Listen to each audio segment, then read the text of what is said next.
Ele se ajoelhou na poeira que exalava suor couro podre e algo mais sombrio o medo.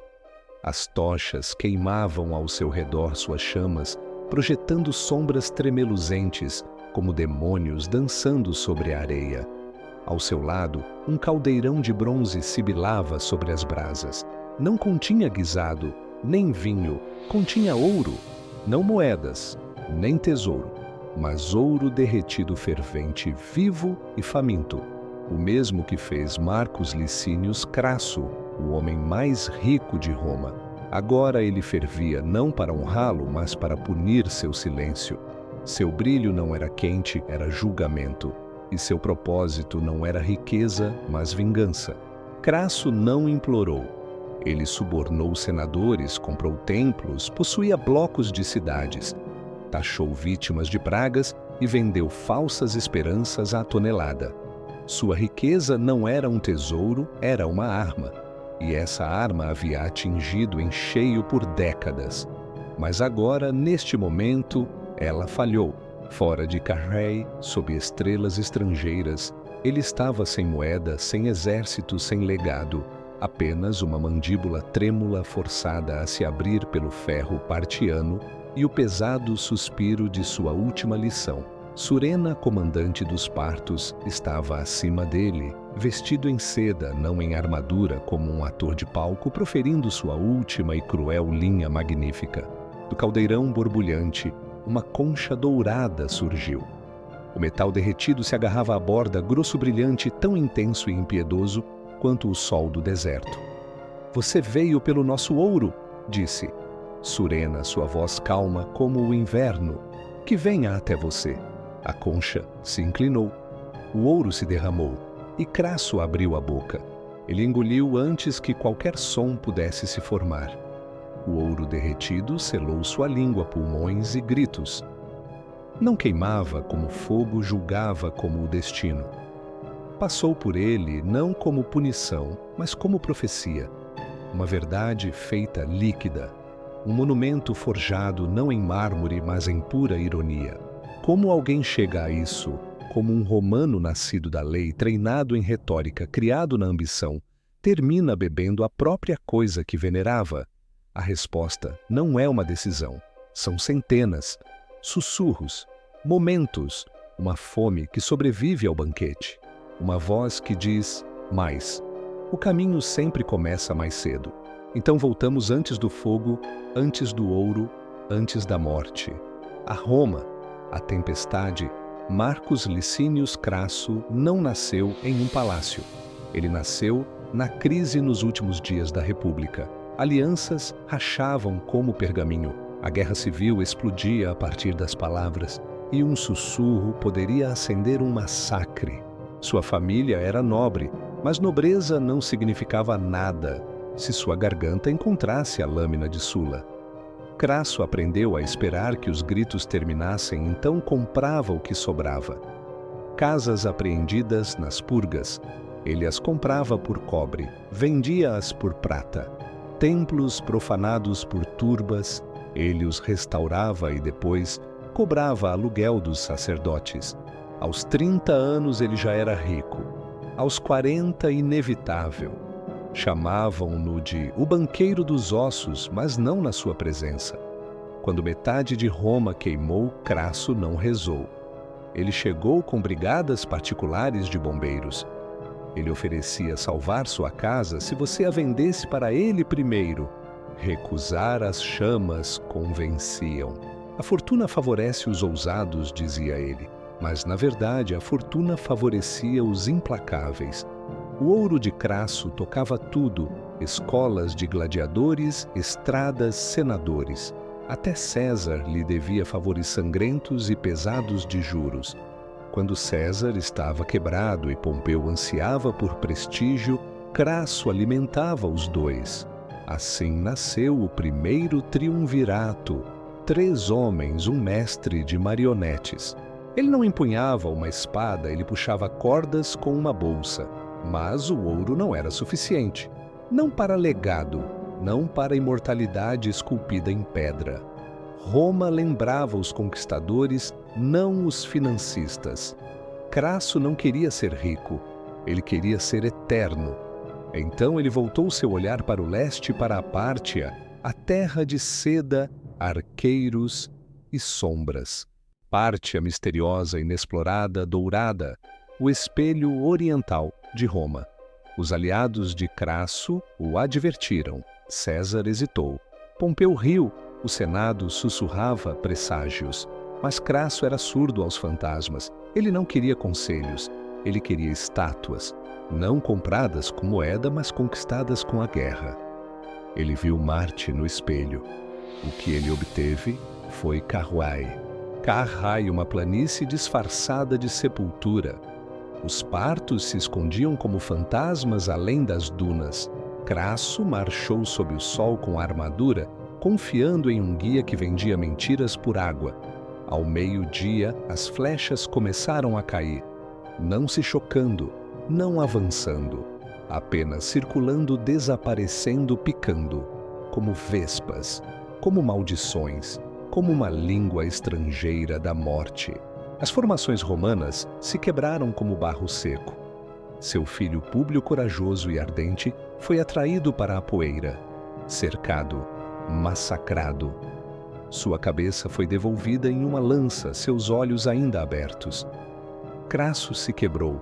Ele implorou por negociações, não pela vitória, pela dignidade. O deserto havia tirado o orgulho.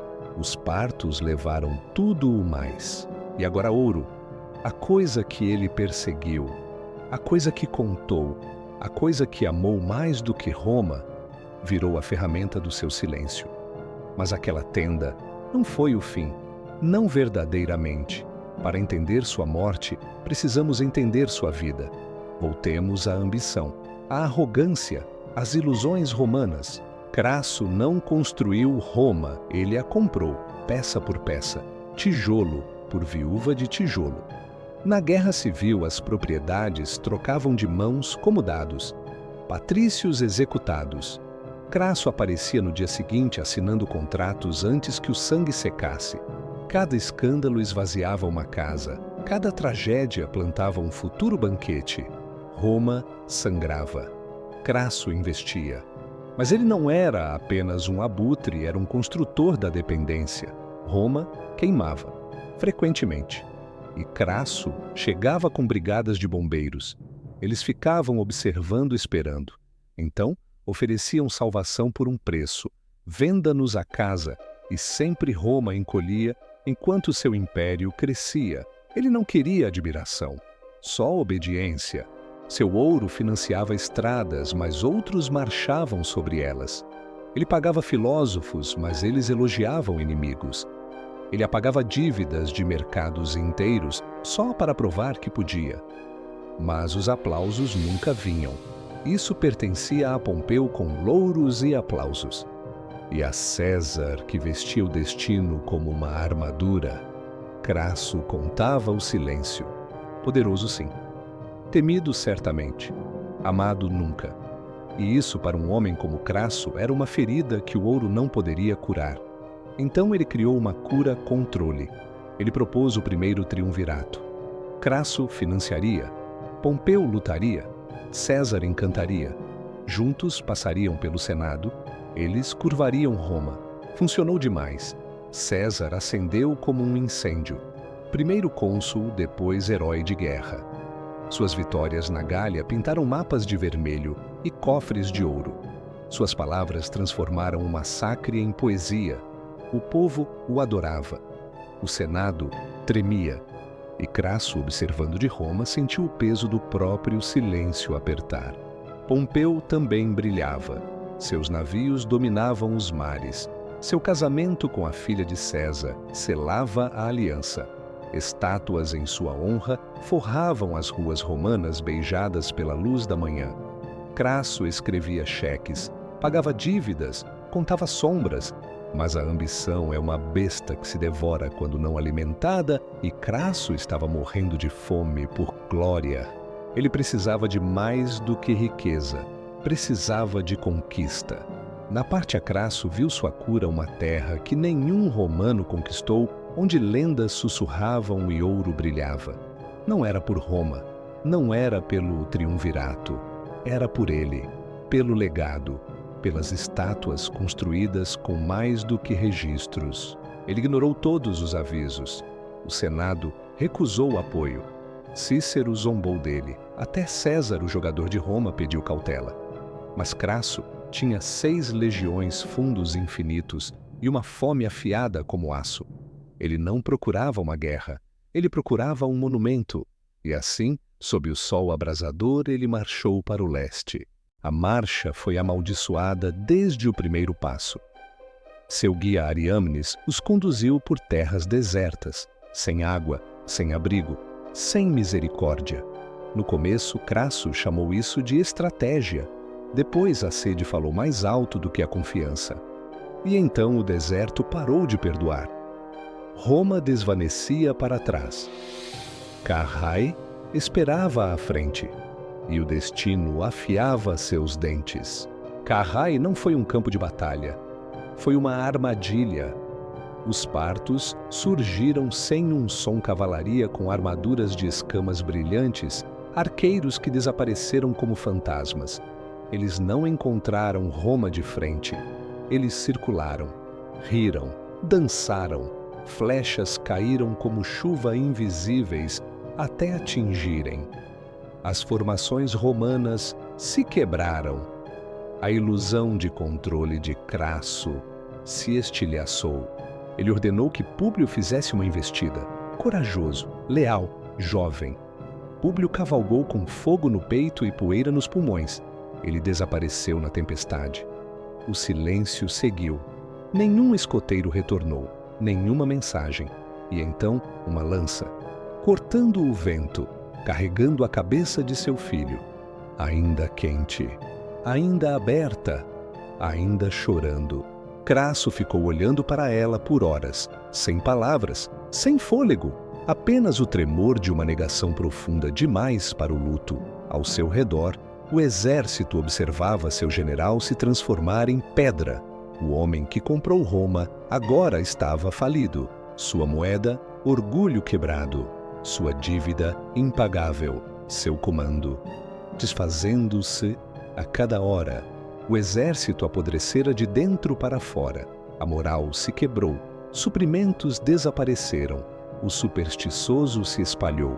Os homens sussurravam que Marte o havia abandonado. Alguns desertaram se deslizando nas sombras do deserto. Oficiais brigavam, espiões mentiam. E Crasso, antigo mestre da crise, se tornou prisioneiro dela. Ele recusava dormir. Recusava enterrar seu filho. Marchamos, sussurrava ele. Marchamos. Mas Roma nunca mais o viu. Os partos retornaram não com espadas, mas com apresentações. Flechas caíam como sinais de teatro durante o dia. À noite, eles tocavam música, riam em círculos, dormiam como vitoriosos. Os homens de Crasso se quebraram. Seu silêncio se aprofundou. A scaffolding dourada de seu ego começou a desmoronar para dentro. Uma manhã, Cássio, seu segundo em comando, caiu de joelhos. "Não podemos sobreviver mais uma noite", implorou ele. "Dividam as legiões, encontrem o rio, voltem para Roma." Crasso estudou o mapa. Ele parecia uma lápide, mesmo assim concordou. Naquela noite, sob a névoa e o medo, eles se moveram. Mas os partos já os estavam esperando. O que se seguiu não foi uma retirada, foi um massacre, uma colheita. Homens se atropelaram em pânico, cavalos gritaram, o sangue empapou a areia. Os estandartes romanos, aqueles águias sagradas, desapareceram na terra oriental. Crasso foi capturado não pela força das armas, mas pelo colapso de tudo o que ele havia controlado. Eles o levaram até Surena não como um general, não como um inimigo, mas como um relicário. Surena ofereceu paz, uma trégua, termos sem espadas. Crasso concordou, desesperado, cansado, quebrado. Os partos sorriram, estenderam as mãos em boas-vindas. Crasso estendeu as suas e, nesse gesto, selou o preço da arrogância romana. Uma mão foi cortada, o caos irrompeu. Os guardas romanos caíram instantaneamente. Crasso foi arrastado não como um diplomata, mas como um aviso, para uma tenda perfumada com seda e incenso. Os espectadores assistiam, sem piedade, sem medo, apenas fascinação. Ele já não era mais um homem. Ele era uma mensagem sendo preparada. Eles tiraram sua armadura não cruelmente, mas como se estivesse despindo uma fantasia após uma peça mal sucedida. Eles queriam humilhação, não morte. Então o ouro chegou derretido, brilhante e vivo. Surena não levantou a voz, apenas acenou para a concha. Crasso, disse ele suavemente, beba seu desejo. E a concha se inclinou. Ele não a bebeu, ela o bebeu. O ouro derretido atingiu sua língua doce, metálico pesado com profecia. Rolou por sua garganta, por seus pulmões. Ele se contorceu, rasgou, ofegou, mas nenhum som surgiu. Seu corpo o traiu, sua ambição o devorou. Então silêncio, então imobilidade, então morte dourada endurecida. Marcus Licinius Crasso, o homem que comprou Roma, morreu engolindo aquilo que ele amava. Mas a performance não havia terminado. Sua cabeça foi preenchida com ouro, não como sepultamento, mas como zombaria. Naquela noite, durante uma peça real, a cabeça tomou o palco. O homem mais rico de Roma virou uma piada. A plateia riu, ofegou, depois riu novamente. Aplausos soaram pelos salões partos. Crasso não morreu em solo romano, não em glória, não em mármore. Ele morreu no teatro, como ironia, como vingança. O que César não poderia trair, o que Pompeu não poderia ofuscar, o ouro consumiu. Roma, lá em casa, caiu misteriosamente em silêncio. Os senadores fingiram luto. Atrás de suas máscaras, alívio. Um credor a menos, um fazedor de reis a menos. Mas por baixo de suas vestes, alguns sentiram algo mais profundo do que triunfo, medo. Se Crasso, com toda a sua riqueza, pode cair, quem entre eles estaria seguro? Porque se o ouro não pode salvar um homem, que poder realmente poderia? César voltou da Gália, logo depois vitorioso, dourado, silencioso. Ele ouviu a história, assentiu. Não disse nada, mas seu silêncio era cálculo, não luto. Pompeu também ajustou sua postura. O triunvirato morreu não no papel, mas na areia e no ouro. Roma, por sua vez, não havia acabado, mas começava a se desmoronar. O povo não sabia como lamentá-lo. Eles temiam Crasso, sim, mas seu ouro manteve o pão barato, os soldados pagos, as revoltas quietas. Sem ele, os mercados ficaram volúveis, as moedas se tornaram raras, os incêndios queimaram casas sem ofertas, nenhuma brigada de bombeiros chegou, nenhum resgate, só fumaça, só silêncio, só memórias pagas em cinzas. Crasso não deixou herdeiro para lamentá-lo, nenhuma família para reivindicar sua vila. Os portões ficaram trancados, dentro fontes ainda corriam zombando da quietude interior. Os escravos sussurravam seu nome como uma maldição. Lá fora, Roma zumbia não com luto, mas com rumores. Ele bebeu ouro, seu filho assistiu. A pártia derreteu sua alma. Nenhum funeral foi realizado. Não por causa da lei, mas porque era mais fácil esquecê-lo. Roma não tinha espaço para reis fracassados. Nenhuma estátua, nenhuma honra, nenhum triunfo. O homem que financiou uma república morreu sem nenhuma inscrição. Apenas um conto de advertência esculpido em sussurros e zombarias douradas. A pártia o lembrou de forma diferente. Para os partos, Crasso não era um herói. Ele era um troféu, um símbolo da arrogância romana reduzido ao teatro. Em banquetes, sua morte era reencenada em brincadeira mel de ouro, derramado sobre cordeiros como ouro imitado. Os convidados riam, brindavam, cada riso uma adaga, cada aplauso uma lápide. E, no entanto, algo estranho aconteceu. Com o tempo, seu nome voltou às bocas romanas, não com reverência, mas como gíria. compradores imprudentes passaram a ser chamados de crassianos. Um negócio fracassado, beber da concha. Nos mercados e contratos, seu fantasma permanecia. Um homem que controlava ouro agora estava preso a ele. Uma piada golpeada em prata. Um fantasma romano ecoando nos mercados orientais. Roma tentou enterrar sua memória. Mas histórias, especialmente as amargas, não morrem facilmente. Crianças sussurravam sua história perto das lareiras. Soldados murmuravam ao redor da fumaça do acampamento. Ele bebeu ouro. Ele pediu honra. Ele morreu, sem nada.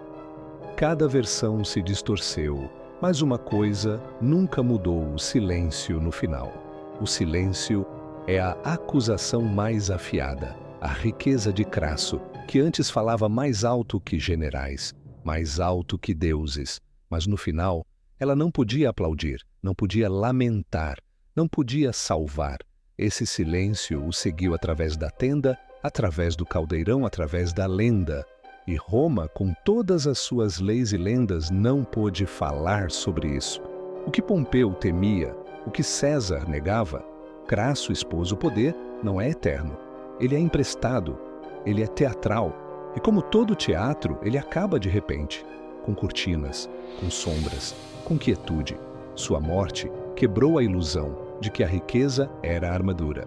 E Roma, que antes parecia invencível, de repente parecia mortal no espelho. O triunvirato desmoronou.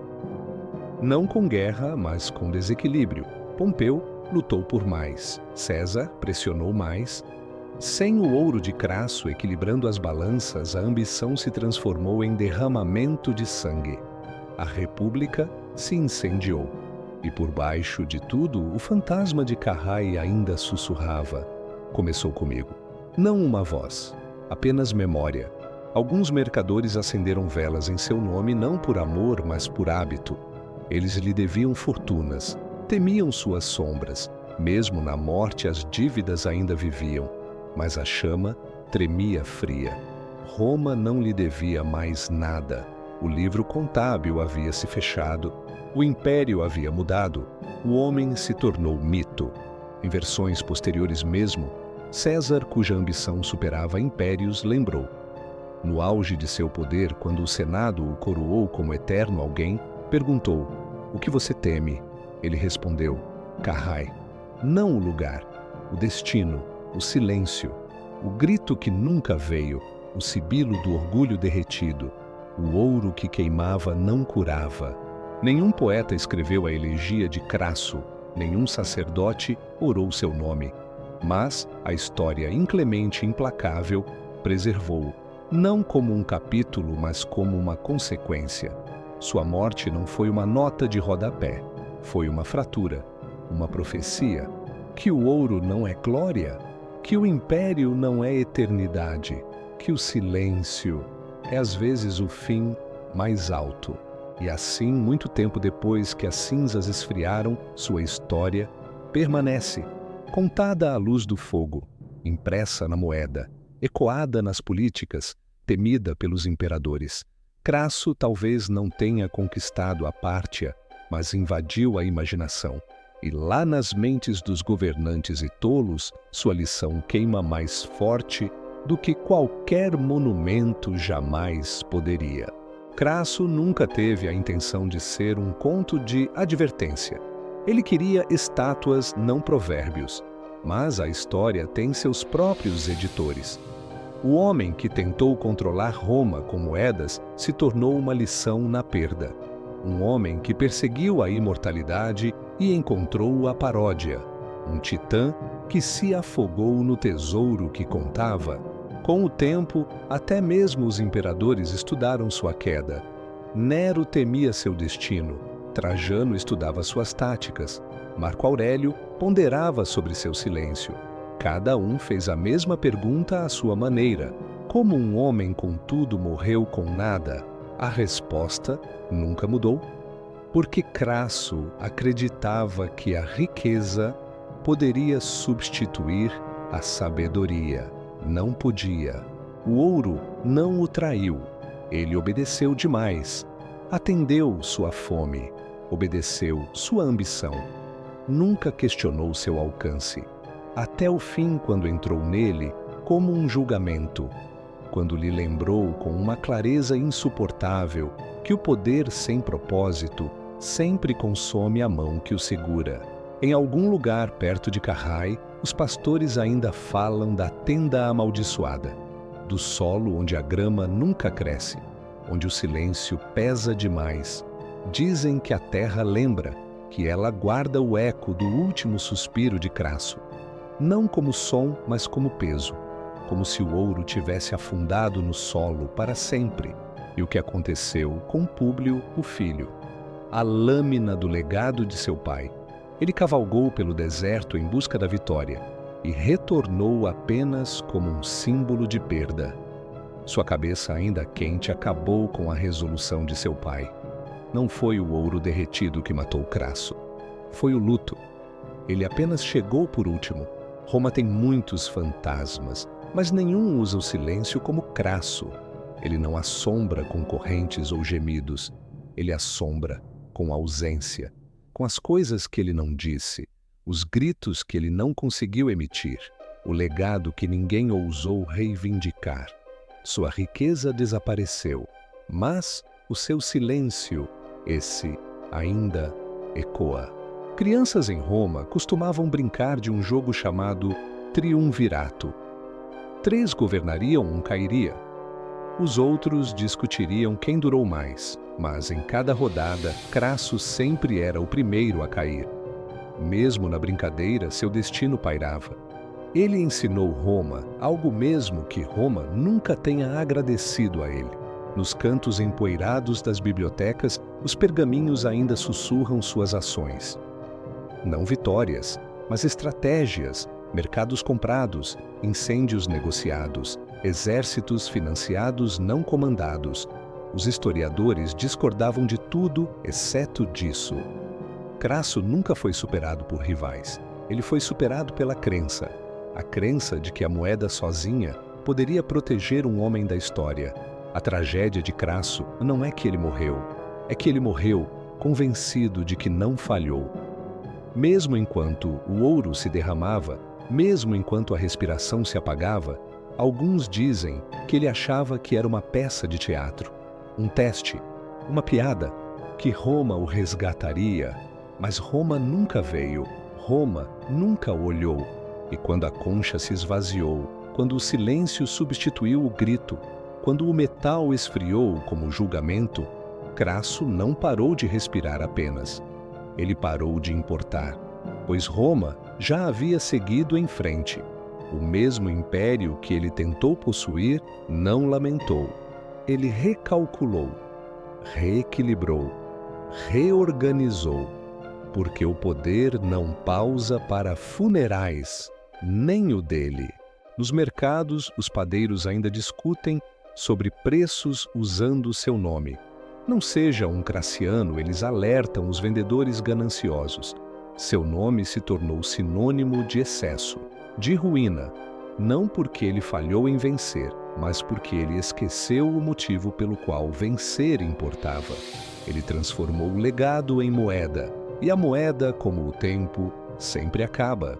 Os partos nunca derreteram outro romano. Uma vez foi o suficiente, uma vez foi teatro, uma vez foi profecia. O cadáver dourado de Marcus Crassus se tornou seu emblema, seu aviso, sua vingança.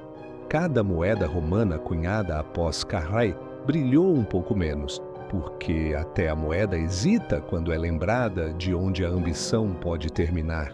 Estátuas de César ainda permanecem, também as de Augusto. Mas Crasso, ele permanece apenas nas sombras, nas piadas, na memória. Sua história era muito perigosa para mármore, muito assombrada para bronze. Roma não pôde imortalizar o que temia que se repetisse. Então ele foi enterrado sob o silêncio e esperava que fosse o suficiente. Mas o silêncio não é a morte. O silêncio é eco. Crasso se tornou o som entre os discursos, a pausa nos debates do Senado, a cautela na ambição militar, a lição esculpida não em pedra, mas na escolha.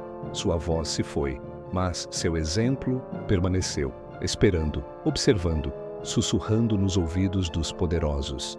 Um senador, décadas depois, perguntou: e se ele tivesse parado quando era rico, mas Crasso nunca poderia?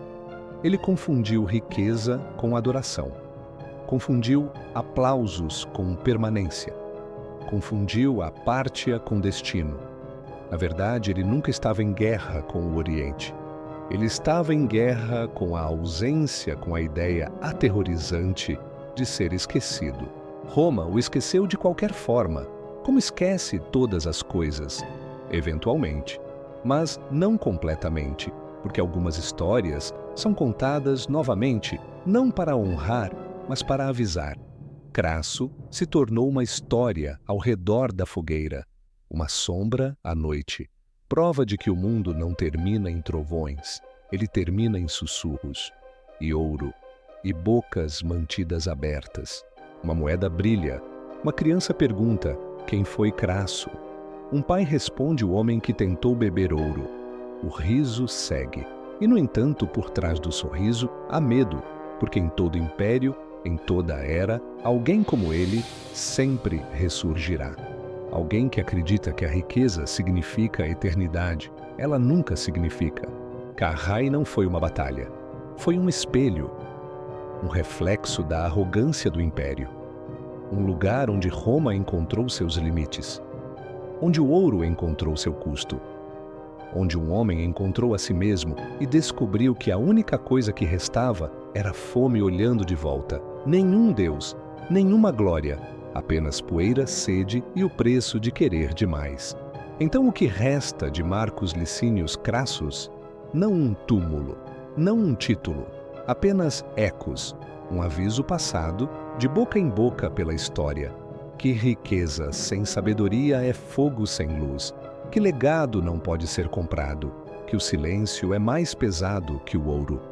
E quando a concha se levanta, nenhum homem, não importa o quão rico, pode falar. Dizem que se você ficar em Carrhae ao entardecer e o vento estiver calmo, você pode ouvir, não o choque do aço, não o grito de um general, mas um sibilo, suave, final, como se a terra mesma lembrasse, como se o ouro ainda estivesse esfriando, em uma boca que se esticou demais.